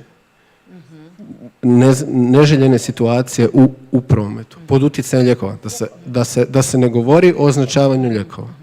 Gospodine Ćeliću, želite li možda odgovoriti? Pa gledajte, to je jedno vrlo dvojbeno pitanje. Znate, da li vi pitate u obiteljskoj medicini imate li vozačku, imate li oružni list? Odakle meni pravo da ja pitam nekoga da li on ima vozačku dozvolu zato što je on došao radi određenih psihičkih tegoba. Druga je stvar što se tiče konzumacije alkohola, to je druga stvar i tu naravno je potrebna specifikacija i segmentacija osoba s duševnim smetnjama, ali zbog čega bi netko ko ima onkološku bolest, zbog čega bi ga onkolog trebao pitati da li on ima vozačku dozvolu ili ne? Znači, Zašto ne? Evo, upravo ste dotakli temu koju savršeno to morate pitati. Jer imate mnoge pacijente koji se nažalost sami voze na kemoterapiju. Znate kako su oni u stanju nakon te kemoterapije? Dakle, kao što su nas učili na fakultetu da u anamnestičkim pitanjima trebamo pitati nekog da li boluje od spolnih bolesti, zašto ga ne bi pitali da li je imatelj oružja ili da li je imatelj vozačke dozvole? Dakle, to je i ono što je prije rečeno. Mi moramo raditi na tome da vodimo računa da o javnozdravstvenom interesu. Dakle, kada imate na odjelu za ovisnosti, pita se pacijenta ima li oružni list, ima li vozačku dozvolu. Ali u drugim psihijatrijskim dijagnozama se ne pita. Jel? Znači, postoje pitate u depresiji, na primjer? Ne. Pa ja znam nekoliko slučaja gdje su uslijed depresije izvršeni suicidi sa motornim vozilom. Na članak 233 ovog zakona taksativno navodi svaki liječnik koji je pregledao, liječio pacijenta i izabrani liječnik ima obavezu. Dozvolila bih se zaključiti da postoje velike nesuglasice i u liječničkom korpusu među liječnicima različitih struka, pa time više se čini nužnim razjasniti ovu situaciju. Evo, gospodin Ćelić je postavio pitanje kako bi on kao psihijatar mogao znati da je netko vlasnik oružja ili vozačke dozvole. Doktorice Krolo, kako obiteljski liječnik zna, kako bi mogao obiteljski liječnik to isto znati? Što se tiče posjedovanja oružja, evo mi smo svi informatizirani i sad dobivamo zapravo, imamo odmah ikonicu koja nam ukazuje da naš program imaju uglavnom, da je neko ima oružje. Znači tu smo informirani, a što se tiče da li posjeduje vozačku dozvolu, evo rečeno da ima preko 2,5 milijuna ljudi u Hrvatskoj vozačku, takvu obavijest nemamo informaciju, a upit u MUP-u je rečeno da je teško i dobiti tu informaciju s obzirom da je to jednako stalno promjenjivo stanje. Jel? Tako da ni mi, obiteljski liječnici, zapravo ne znamo ko ima vozačku dozvolu, mi ih moramo pitati, ali mislim ako ćemo se striktno držati zakona kakav je sada na snazi, da bi zapravo svi liječnici trebali voditi računa o tome, evo i neurolozi, i psihijatri, i kardiolozi, dakle svugdje gdje se može dogoditi promjena zdravstvenog stanja koja utječe na mogućnost upravljanja motornim vozilima, mislim da bi svi liječnici to trebali voditi računa, a mi smo se obiteljski zapravo tu našli izloženi i samo nas prozivaju, samo nas procesuiraju i mislim, ja sam ovdje i predstavnica Hrvatske liječničke komore i zastupam sve liječnike, tako da ne mogu reći da samo stojim iza liječnika obiteljske medicine, ali je stvarno pitanje zašto nitko nije pitao u onom konkretnom slučaju koje je ovo sve nama pokrenuo, zašto nisu psihijatri koji su liječili onoga pacijenta koji je učinio, koliko mi znamo, uopće njih policija nije pitala zašto nisu prijavili, a našu liječnicu odmah obiteljsku jesu i ne samo prijavili, nego ekspresno u roku 10 dana i kaznili. Tako je, da podsjetimo, okidač cijelog ovog događanja bilo je podizanje optužnog prijedloga protiv obiteljske liječnice od strane MUP-a, a evo nismo uspjeli dobiti odgovor na pitanje po kojim točno kriterijima se donijela takva odluka. Vjerojatno kriteriji niti ne postoje konkretni, kao što ne postoje niti za ovu obavezu liječnika o prijavi određenog zdravstvenog stanja. Gospodine doktore Furlan, možete li nam reći, imate li informaciju sa terena, da li je pojačan intenzitet dolazaka vozača na izvanredne preglede i kakvi su uopće kapaciteti službe medicine rada u Hrvatskoj po tom pogledu?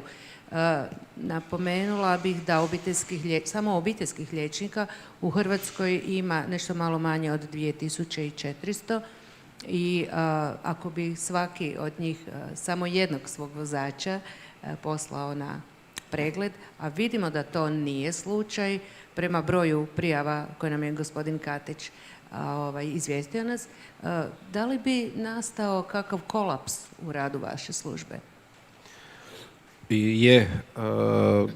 Za sada nas ima ugovornih sa strane ugovornih subjekata sa strane HZZO 153 i još otprilike 20-ak neugovornih ordinacija, jer se djelatnost medicine rada obavlja u sklopu domova zdravlja, privatnih zdravstvenih ustanova, specijalističkih ordinacija i trgovačkih društava.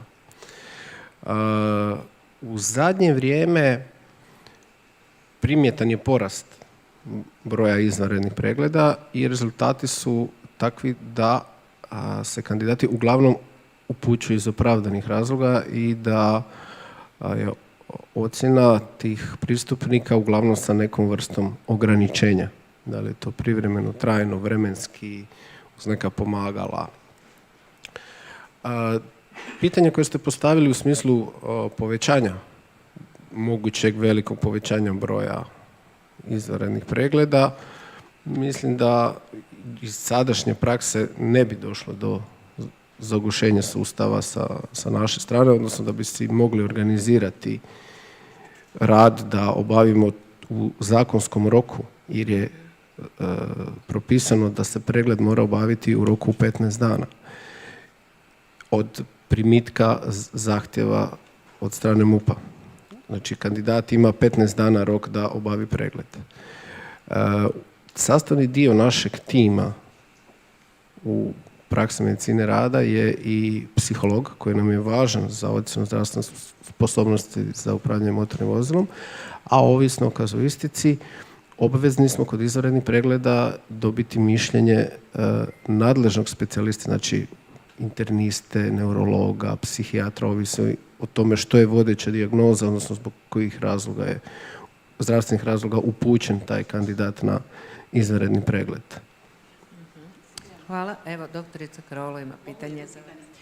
Ja u stvari bih htjela, koliko ja znam, i u Zakonu o oružju i u Zakonu o sigurnosti prometa na cestama imamo odredbu, evo za gospodina Katića, mislim da je to zapravo na vas pitanje.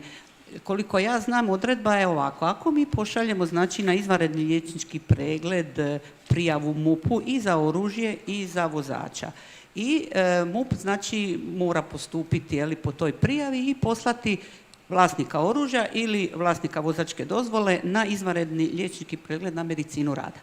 Ako je opravdana to slanje, onda osoba sama plaća taj pregled.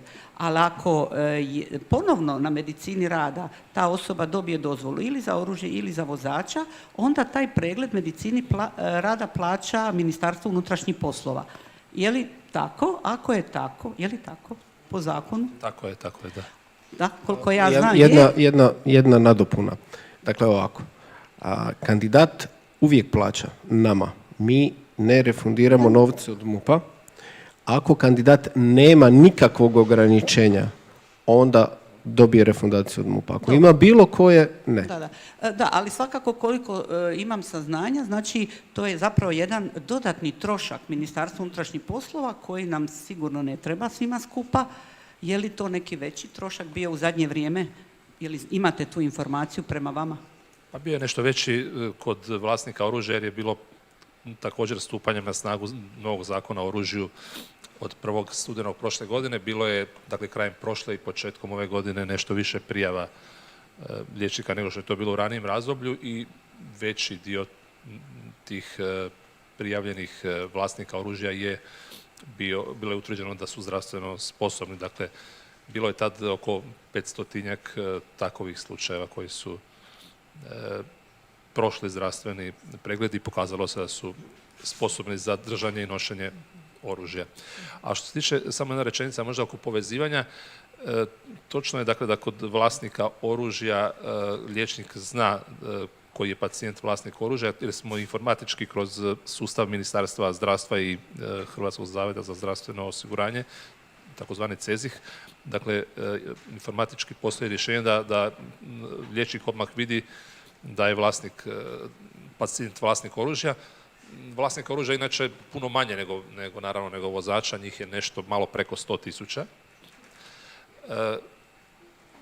A u tijeku su pregovori sa Ministarstvom zdravstva i Hrvatskim zavodom za zdravstveno osiguranje i dakle i MUP-om sa treće strane da se isto to napravi i za vozače, tako da liječnik odmah zna čim ima otvoren dosije pacijenta elektronski, da je njegov pacijent ujedno i vozač. Hvala. Evo, gospođo Predavec, možete li nam vi reći ima li kakvih novih informacija o implementaciji e-kartona? Da, hvala. Evo, prethodno samo potvrđujem zaista i inicijativu i nastojanja da se iznađu načini da se prema primjeru posjedovanja oružja napravi isto tako u aplikaciji za liječnike obiteljske medicine i aplikacija da se zna i za vozače. A što se tiče e-kartona, u tijeku je njegova izrada gdje se razmatra da uđe kao obvezni podatak ne samo uz ime, prezime i spremu, da uđe i zanimanje i podatak da li je netko vozač ili ne, odnosno u tom slučaju da li posjeduje dozvolu ili ne. Razmatraju se načini kako i koji je to anamnestički set podataka koji bi svima olakšao, a koji bi bio dostupan svim zdravstvenim radnicima u postupku liječenja i zbrinjavanja pacijenta i koji bi pomogao onda u daljnjem postupanju. To je u jednu ruku lijepa vijest, a u drugu ruku donosi dodatno opterećenje i odgovornost na liječnika, pa opet prvenstveno obiteljske medicine.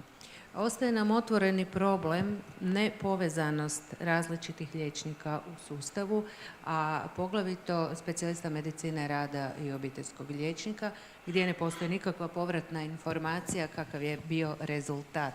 Mi nismo u CEZIH uopće. Mi se već godinama borimo da uđemo u CEZIH, ali iz nekih nepoznatih razloga i čudnih obrazloženja još u tome nismo. Pa, doktore Furlan, što biste nam preporučili, kako da postupamo kada jednom uputimo vozača, pacijenta na izvanredni pregled, a nemamo povratnu informaciju što se s njim dogodilo i u skorom vremenu dogodi se neko novo zdravstveno stanje, što bi se nam preporučili da učinimo? Pa govorite o konkretnom postupanju u praksi koje se uvijek može biti bolje. Ovdje, na primjer, pomenuli se da nedostaje ta povratna informacija. To se može uvesti kao jedna preporuka, u suradnji dviju stručnih društava, na primjer, jer morate znati da kandidat nakon što dobije obavijest MUP-a može samo odabrati kod bilo kojeg specijaliste medicine rada koji ima ovlaštenja za obavljanje izvanrednih pregleda. Možete ići kod nekog u Split, Rijeku, Dubrovnik, Zadar, nije bitno. A u obavijesti MUP-a ne piše tko ga je poslao. Hvala Bogu, neko vrijeme je pisalo, ja sam imao takve slučajeve gdje je u rješenju policijske postaje napisano da sam ja taj koji je dotičan prijavio, naravno taj dolazio Mahšuć, Vikć, Prijetić i tako. Kako to već ide. Dakle, hvala Bogu, ta praksa sa strane MUP-a poboljšana. Ne navodi se ordinarius, odnosno ona koja je tog pacijenta uputio na izvanredni liječnički pregled, ali u svakom slučaju se može uvesti kao dobra praksa ako pacijent, a mora nam dostaviti potvrdu od liječnika obiteljske medicine o zdravstvenom stanju, da vam damo povratnu informaciju. Naravno, mora postojati pristanak pacijenta za to da mi podijelimo tu informaciju sa vama o ishodu zdravstvenog pregleda. S time, dosadašnja praksa je takva da ukoliko se pacijent žali na našu odluku, on se upućuje na drugostupanjsko povjerenstvo i ja nikad usprkos traženjima nisam dobio za konkretne pacijente ishod zdravstvenog pregleda na drugostupanjskom povjerenstvu, koje inače se nalazi pri Domu zdravlja MUP-a. To znači postoji nepovezanosti na više razine. Na više razina smo nepovezani. I evo, mislim da smo doista detaljno, koliko smo mogli u ovo kratko vrijeme raspravili ovu temu. Ostaje otvoreni problem pravne nesigurnosti naših kolega dok se članak ovog zakona ne izmjeni. I ja bih vas zamolila, ukoliko ste suglasni, da poslušamo doktoricu Krolo koja bi pročitala Kohomov prijedlog izmjene zakona oko kojega bi se, vjerujem, svi mogli načelno složiti. U njemu bi se zadržala određena razina liječničke odgovornosti, ali bi se prije svega naglasila osobna odgovornost. Molim vas da pročitate. Dakle, na kraju ovog našeg okruglog stola zahvaljujem svim koji su došli. Mislim da smo svi na jednom istom tragu, da zapravo ovaj članak zakona trebamo, nadam se, poboljšati.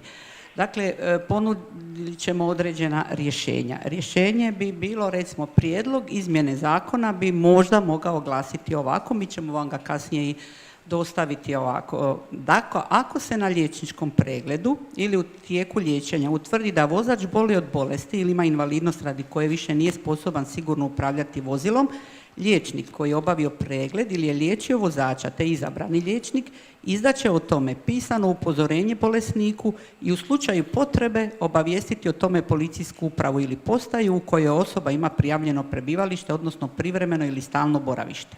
Znači, pričali smo o tim pismenim upozorenjima. Za taj članak, isto 233, dodao bi se stavak 6, koji glasi da vozač kojem je izdano pisano upozorenje iz stavka 3 ovoga članka ne smije upravljati motornim vozilom u razdoblju trajanja navedenog upozorenja. I iza toga stavak 7 bi se mogao dodati koji glasi da bi se određenom novčanom kaznom, to bi sad normalno drugi mogli odrediti, mi smo ovdje otprilike stavili od 4 do 10.000 kuna, može više ili manje, kaznit će se za prekršaj osoba koja postupi suprotno odredbi iz stavka 6 ovoga članka, znači usprkos ovome upozorenju se uhvati u tom prekršaju da vozi automobil. Sad, rješenje koje smo zapravo ponudili ima još jedan rezultat i ovaj naš inače i razgovor i cijeli ovi naši trud sa Ministarstvom unutrašnjih poslova. Dobili smo, znači, evo, u roku 8 dana iz Ministarstva unutrašnjih poslova da će se osnovati ovo povjerenstvo za praćenje provedbe Zakona o sigurnosti prometa na cestama i da i Hrvatska liječnička komora i KOHOM predlože svoga člana u to povjerenstvo, tako da se nadam da ćemo ovo kako smo se ovdje i potrudili brzo, nadam se, doći do promjene ovoga članka i opet zahvaljujem stvarno Ministarstvu unutrašnjih poslova na suradnji da mi ovo možemo zajednički i riješiti ili evo kako ste i vi gospođa Strenja rekli da to možda 3 ministarstva čak trebaju zajedno oko toga. Vi ste rekli ako evo ministarstvo MUP-a i mi i komora i KOHOM i svi zajedno pokušamo riješiti ovo da možda vaš odbor neće morati to organizirati, ali da ćete nam svakako pomoći. Međutim, ja moram reći dok ne dođe izmjena ovoga zakona, ovog spornog članka 233, da mi moramo reći svim našim kolegama, dakle ponovno ponavljamo i bolničkim kolegama, ne samo liječnicima obiteljske medicine, da su dužni po ovome zakonu i dalje prijavljivati svaku promjenu zdravstvenog stanja. Ja sam svakako upozorila da to ne bude na bilo šta, ali da ono što smatramo ozbiljnom prijetnjom pri vožnji, da se to ipak prijavljuje. Eto, zahvaljujem. Nešto što nam je sad kratko, mada smo evo na kraju, ja ovo pozdravljam. Dakle, uvijek postoji mogućnost da se ovakve izmjene zakona daju i da netko od klubova ili odbor ide. Onda je to rješenje koje možda u ovom trenutku nije dobro. Potrebno je da to dođe od matičnog ministarstva, da dođe do širokog konsenzusa i da se nađe najoptimalnije rješenje. Ono što nam je promaklo, to je što je ovdje MUP ipak išao malo, ono što se kaže, malo oštrije prema liječniku. U cijeloj ovoj situaciji kad to i medijski zapravo se očekuje nekakvo rješavanje jer se vidi da je bio propust i što se zapravo desilo s tom nesrećom, kad se išlo na liječnika i tražilo da se izuzme sva dokumentacija i njegovo osobno računalo, odnosno svi podaci i kada je to učinjeno na način, zapravo ona je najviše i zbog toga kažnjena, ona je htjela da se to učini sa odvjetnikom, tu je trebao biti prisutan i predstavnik Hrvatske liječničke komore i to se nije desilo. Dakle, liječnik nigdje u svijetu, pa tako ni u Hrvatskoj, ne smije biti u situaciji da dođe netko iz policije i uzima sve ono što zapravo su podaci i zapravo su liječnička tajna od svih pacijenata, pa tako i od toga za kojeg se traže podaci. Tu se malo išlo na neki način jednom malo oštrijom reakcijom na liječnika, izuzelo se i to nije bilo u skladu sa svim pravilima struke od strane policije.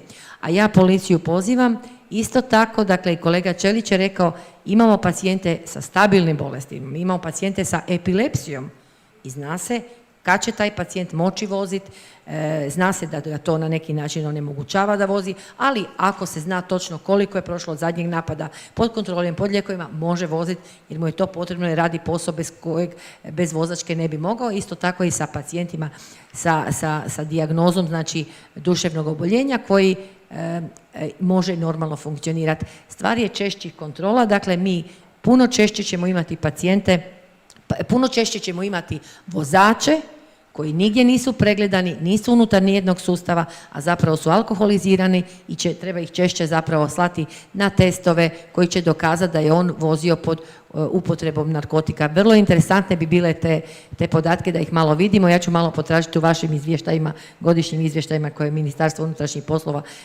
daje Saboru, baš me zanimaju ti trendovi, jer mislim da kad bi pogledali zapravo one koji su zatečeni za volanom i koji su bili pod utjecajem narkotika, da je puno više onih koji možda nikada se nisu dotakli liječnika i nemojmo onda tražiti rješenje po tim da sad u ovoj jednoj situaciji jednog incidenta pokušavamo ići po liječnicima. Druga priča je ovo što bi liječnik osobno odgovarao. Puno puta smo došli u situaciju da i naši zakoni, kao što znate, ide se na liječnika i liječnik, ukoliko naši kazneni zakoni su takvi, nisu takvi na zapadu, da kazneno odgovara osobno i svojom imovinom ponekad i tako.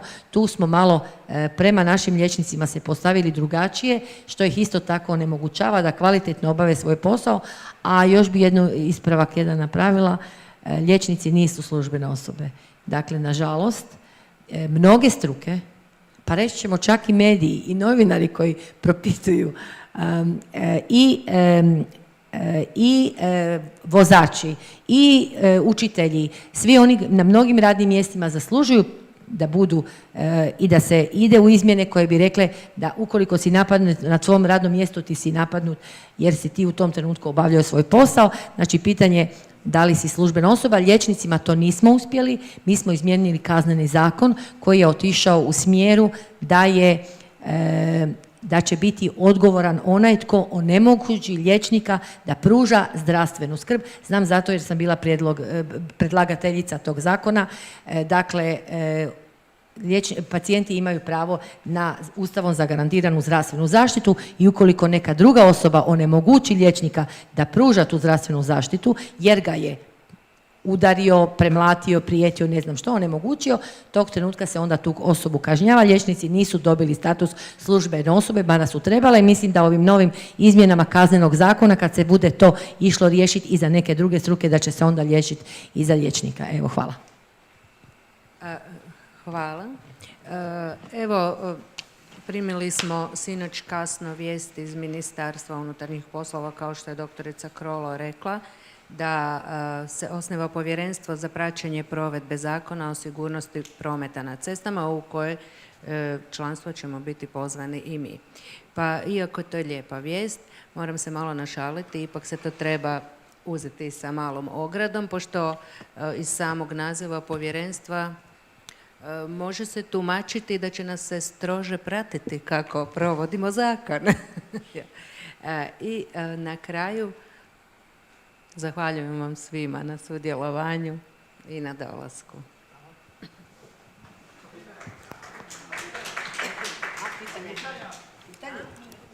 Ima pitanja možda kako? Evo imamo još malo vremena.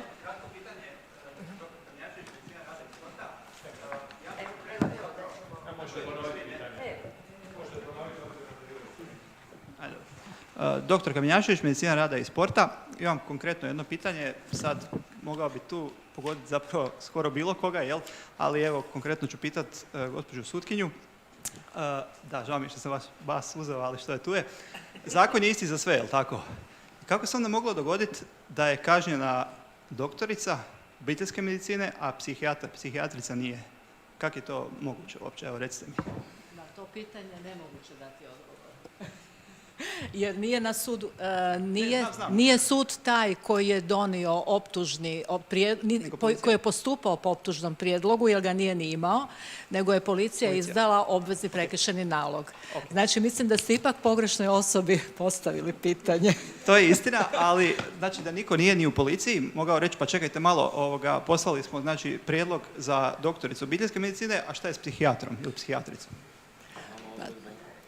Treba striktno tumačiti odredbu zakona. Ne mogu vam komentirati konkretan slučaj iz razloga što je on još u tijeku u procesu. Znači, nije donesena odluka, postupak se vodi. Iz tog razloga vam ne mogu govoriti o detaljima konkretnog slučaja o kojem vi želite znati, jer se ne smije komentirati sudski postupak koji nije pravomoćno dovršen. Toliko koliko vam mogu odgovoriti. Tumačimo odredbu ovu, ona propisuje znači svakog liječnika koji... Bilo koji liječnik. Znači, po logici stvari, valjda onaj prvi koji ima saznanja. Po nekakvoj logici stvari. Ali sad možemo samo o tome nagađati. Ali svaki liječnik je odgovoran, koji ima saznanja. Jasminka Ugec-Mihok, magazin Farmabis. Trenutno je na tržištu Republike Hrvatske oko 25% lijekova koji se propisuju na primarnoj razini zdravstvene zaštite ima umjeren ili značajan utjecaj na sposobnost upravljanja motornim vozilom. Prisutne su značajne individualne razlike između pojedinih pacijenata koji te lijekove primjenjuju. Znači, ako se radi o antiepileptiku, neki može značajnije utjecati na pojedinca ili na nekog drugog uopće ne. Mene zanima, s obzirom na plan izrade novog pravilnika, da li će se donijeti popis lijekova koji nisu primjereni za primjenu u vožnji, može konkretno dr. Furlan, jer smo nekada imali paragrafike, imali smo kategorizaciju. Istovremeno, što se tiče Europske unije, prisutno je 15 različitih kategorizacija. Kakva je situacija u Hrvatskoj? Nezadovoljavajuća. Ja bih iz toga što ste napomenuli, naveo primjer kako je to riješeno u Francuskoj. Oni su označili lijekove trigonicima, ali ne samo sa jednim, nego sa crvenim, žutim i zelenim. To je naravno vrlo opsežan posao. Da se razumijemo jednu stvar, Francuska je jedno ogromno tržište koje je moglo natjerati proizvođače lijekova da se uključe u jednu takvu akciju, jedno takvo označavanje, što je u Hrvatskoj već malo teže izvedivo, jer smo mi mali, ne toliko interesantni i tako dalje, ali u svakom slučaju imamo ministarstva, zdravstva, MUP-a, koji bi mogli inicirati jednu takvu vrstu označavanja i sigurno bi pomoglo u praksi svima, i liječnicima svih vrsta, a što je najvažnije, pacijentima, vozačima. Evo, to je odgovor na vaše pitanje. Jedno pitanje za naše obađa neke krivnje, odnosno čuli smo da ga moramo pitati da li ima vozačku. U krajnjem slučaju ona može reći nemam vozačku, ne posjedujem vozačku. I nije da baš mi nismo reagirali već i prije par godina i nisu bili u mogućnosti, koliko imam saznanje, nam tu povratnu informaciju uopće dati. Znači, da li nas, moje pitanje, ipak to saznanje da mi zapravo ne znamo ko je vozač, opravdava i na neki način oslobađa naše krivnje? Evo koliko vam mogu na to odgovoriti pitanje. Znači, bitno je, to se radi o činjeničnom pitanju u odnosu na vašu krivnju. Primjerice da se postupak vodi protiv vas. Ali da bi se to pitanje razmotrilo i da bi vi to mogli isticati, ove okolnosti koje ste sada tu istaknuli, treba se voditi sudski postupak. To znači da će se u sudskom postupku, jer mi imamo već prethodno koliko 2 oslobađajuće presude, znači da sud utvrđuje činjenice koje su odlučne, a jedna od odlučnih činjenica je pitanje krivnje za konkretni prekršaj i sve to što ste vi ovdje istaknuli trebate isticati onda u postupku i sud će utvrditi je li ili nije bilo moguće vama znati, ali mislim da je ono što smo sad kroz ovu diskusiju prethodno imali saznanja čuti, što ja nisam ni znala, nismo te struke. Ovo je, mislim da od izuzetne važnosti, ova aplikacija. Znači, kad vi imate aplikaciju, ne može niko reći nisam znao. A to je na neki način garancija i vama je uputa da znate kako možete postupiti. A ovo je sve drugo stvar činjeničnog pitanja i utvrđenja suda. Hvala. Ivan Hrstić, televizija N1. Ono što mi je malo neobično da se niste baš previše dotakli problema iz kuta pacijenta, dakle odnosa liječnik-pacijent, pitanja povjerenja koje je doista nužno, ono može biti ovim nepovratno narušeno. Evo ja sam dok je sve ovo trajalo poslao tweet jedan i pročitat ću vam odgovor jednog čovjeka koji je meni nepoznat. Kaže, čovjek više ne može ni liječniku otići. Dakle, za ovoga zamišljenog pacijenta koji ste vi spomenuli negdje u nekom neurbanom području koji ovisi o tome, on će možda odabrati da mu je bolje ne otići liječniku nego riskirati ostati bez vozačke dozvole i bez mogućnosti vožnje. On će otići i otići će sa strahom. Ali u svakom slučaju bolje da ode nego da ne. Najvećim dijelom je ključ rješenja u ponovnom uvođenju periodičnih zdravstvenih pregleda vozača. Jer se sa time ne narušava odnos između liječnika obiteljske medicine i pacijenta. I upravo taj liječnik taj odnos između pacijenta i liječnika obiteljske medicine je ključan za liječenje, za pokretanje različitih dijagnostičkih postupaka. To je najvažnije. A sa ovim odredbama zakona je to poremećeno. Mi smo toga jako svjesni. Koliko periodično bi to trebalo biti? Evo reći vam primjer. MUP je išao sa sljedećim prijedlogom da se nakon 67. godine uvede periodika pregleda vozača. Dosadašnja praksa nam omogućava kao ordinariusima da ograničavamo trajanje važenja uvjerenja o zdravstvenoj sposobnosti. Kod starih vozača to se kreće od 1 godine, koliko je minimum. Recimo u praksi se pokazalo 5 godina kao jedno dobro vremensko ograničenje. Naravno, nije stvar samo vremena, nego je stvar, na primjer, utvrđivanja vidnih sposobnosti. Jer mi imamo više toga što se radi u sklopu kognitivne sposobnosti, zato je psiholog dio našeg tima. Dakle, na jedan način djelujemo i preventivno, ako i šaljemo nekoga negdje da otiče naprijed kod oftalmologa, napravi nove naočale, ili vidimo da su njegove kognitivne sposobnosti smanjene, pa možemo ga ograničiti i u kilometrima od prebivališta, u vremenom trajanja predmetnog uvjerenja. Ali u svakom slučaju mi na taj način, našim postupanjem, ne remetimo odnos između liječnika obiteljske medicine i pacijenta. Jer je liječnik obiteljske medicine osobni odabir pacijenta. Mi nismo.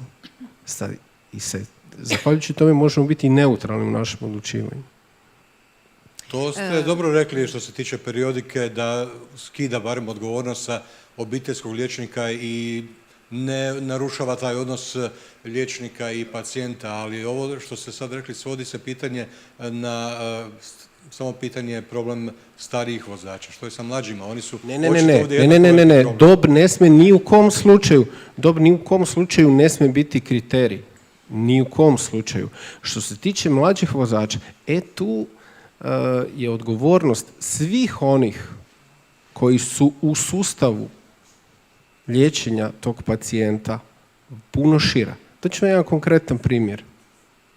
Mlađa osoba sa teškom dekompenzacijom srca boravi u bolnici mjesec dana, otpuštena kod kuće sa zaista teškom dijagnozom koja vrlo je upitno da će se ikada izliječiti osim transplantacijom srca. Ta osoba nakon mjesec i pol dana sjede u automobil i odlazi na godišnji odmor s maloljetnim djetetom. I dakle, to je jedan primjer gdje je apsolutno potrebno edukacija i liječnika, bolničkih liječnika, pacijenata o nužnosti shvaćanja koliko je rizično upravljati motornim vozilom, a smanjene su vam zdravstvene sposobnosti. Evo, ja bih isto željela odgovoriti gospodinu Hrstiću. Naime, u svojim prvim reakcijama i priopćenjima još prošle jeseni, kada je na snagu stupio novi zakon o oružju, pa i sada u vezi ovog zakona o sigurnosti cestovnog prometa, KOHOM je na prvo mjesto stavljao odnos liječnik-pacijent, institut liječničke tajne i povjerenja. Naime, obiteljski liječnici u samoj srži svoga zvanja imaju odnos. To je njihov osnovni modus operandi, taj međuodnos, povjerenje.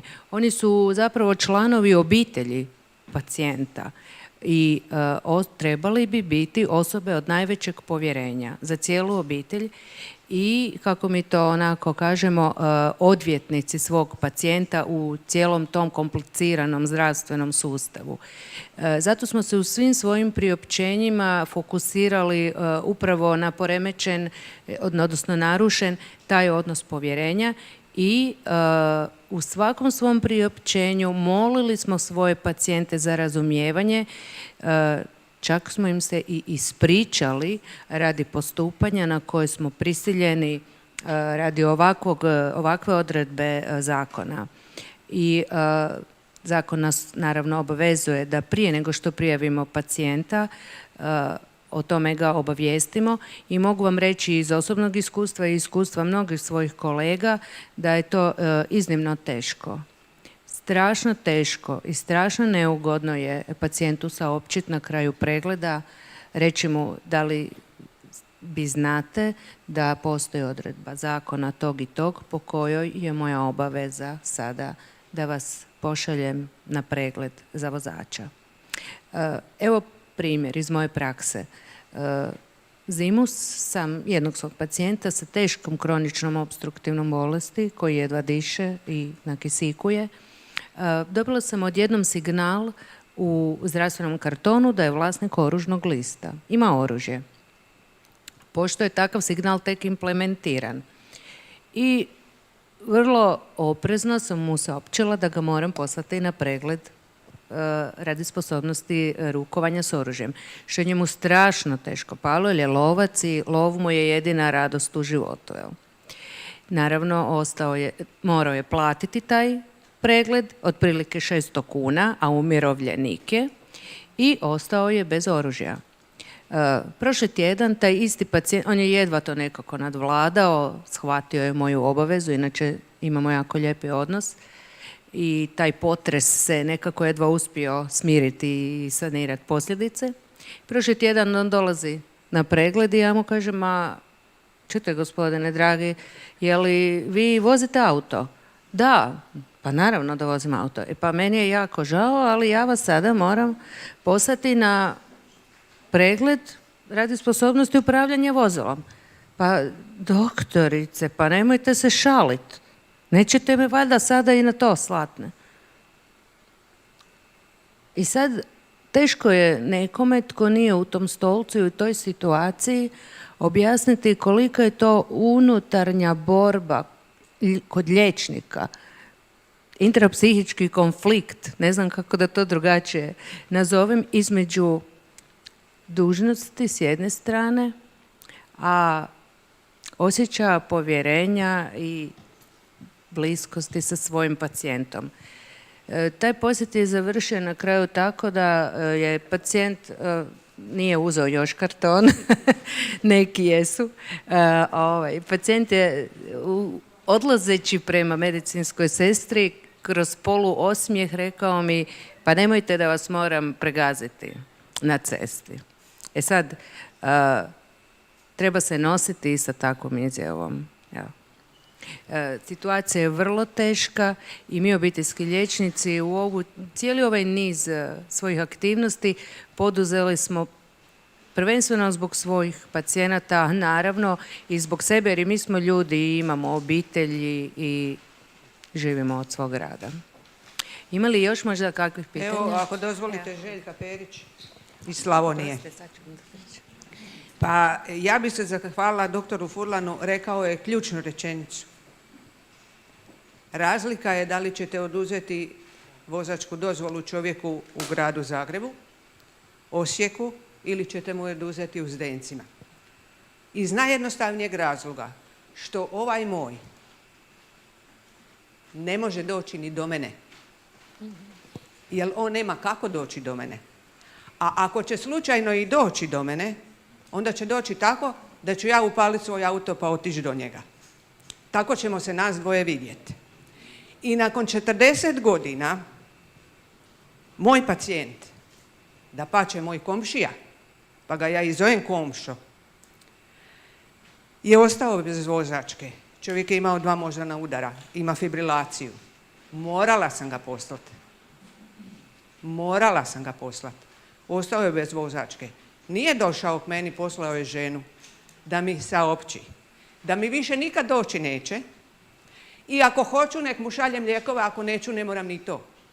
A on više nikada i nikuda neće ići. A 12.9. je naručen na holter. A kod kardiologa će doći, Bog zna kad, jer se čeka do bogojavljanja da bi došao do kardiologa. E vidite. I sad sam ja u stvari imam grižnju savjesti. Ja imam grižnju savjesti što sam tog čovjeka, pokušala sam mu objasniti, ja ne prijavljujem vas. Ja prijavljujem promjenu zdravstvenog stanja. Ma džabe je to. Džabe je to. I vjerujte mi da ja imam grižnju savjesti. U odnosu na tog čovjeka. A neću vam reći kako ću imati grižnju savjesti, jer sam čula, sad sam, Bogu hvala, na malom godišnjem, pa sam mogla doći u metropolu i još uvijek imam vozačku. Neću vam reći kako ću imati grižnju savjesti, a znam, jer mi je rekla moja sestra, jer se svakodnevno čujem s njom, moja medicinska sestra, da su oduzeli i drugom čovjeku koji je isto tako imao moždani udar, a koji ne živi u Zdencima, nego živi 15 km od Zdenaca. Pa kak će doći? Pa kak će ići izvaditi krv? Kako će igdje ići, pitam ja vas. Tako da plati komšiji 150 kuna, a mirovina mu 1000. To je život ljudi. To je život. Hvala lijepo. Bravo, Željka. Evo, Željka je naša veteranka iz ruralne medicine. Izvolite, doktore Čiliću, što ste željeli reći? Pa ja bi se složio s doktorom Furlanom da treba neke stvari normirati, no bojim se da ne bi otišli u prenormiranje. I što je doktorica Predavec rekla, bit će kućica za vozačku dozvolu pa će biti lakše. Jesmo li mi tu za sigurnost u prometu ili smo mi tu kao liječnici da liječimo? I ono što je rekao profesor Fakulteta prometnih znanosti, idemo vidjeti podatke. Koliko je osoba zbog promjene psihičkog ili tjelesnog zdravstvenog stanja sudjelovalo u prometu sa smrtnim ishodom, bez smrtnog ishoda, koliko je bilo zbog umora, zbog obijesne vožnje, zbog vožnje u alkoholiziranom ili drugom intoksiciranom stanju mladih osoba od 19, 20, 21 godinu, a koliko je bilo zbog nekih drugih ozbiljnijih promjena zdravstvenog stanja. I nemojte podcjenjivati liječnike. Ne želim ovdje prebacivati lopticu, treba biti odgovoran neki specijalist ili obiteljski liječnik, nije to nikakvo prebacivanje i specijalist. Naravno. Ali jednostavno liječnici su itekako svjesni svoje odgovornosti, ne bježe od njih, ali ipak je osobna odgovornost, dakle, ako ćemo mi sada uvesti sa tom kućicom i onda će to na sudu biti dodatno opterećenje, kao što je sutkinja Oset rekla, u ispitivanom pojedinačnom slučaju će se procjenjivati. Vi tamo imate navedeno, znate, imate informaciju o vozačkoj dozvoli. Što je sa GDPR izjavom? Odakle meni pravo da ja sad ispitujem nekakva pitanja koja nemaju veze sa aktualnim zdravstvenim stanjem i da to šaljem drugima. Ja sam bio na specijalizaciji, na dijelu specijalizacije u Belgiji. Tamo nema nikakvog slanja otpusnog pisma i davanja u ruku otpusnog pisma sa 5 stranica. Samo otpusne dijagnoze, a obiteljski liječnik dobije svu potrebnu dokumentaciju. I policija nema pravo tražiti medicinsku dokumentaciju. Samo po sudskom nalogu i općinsko državno odvjetništvo.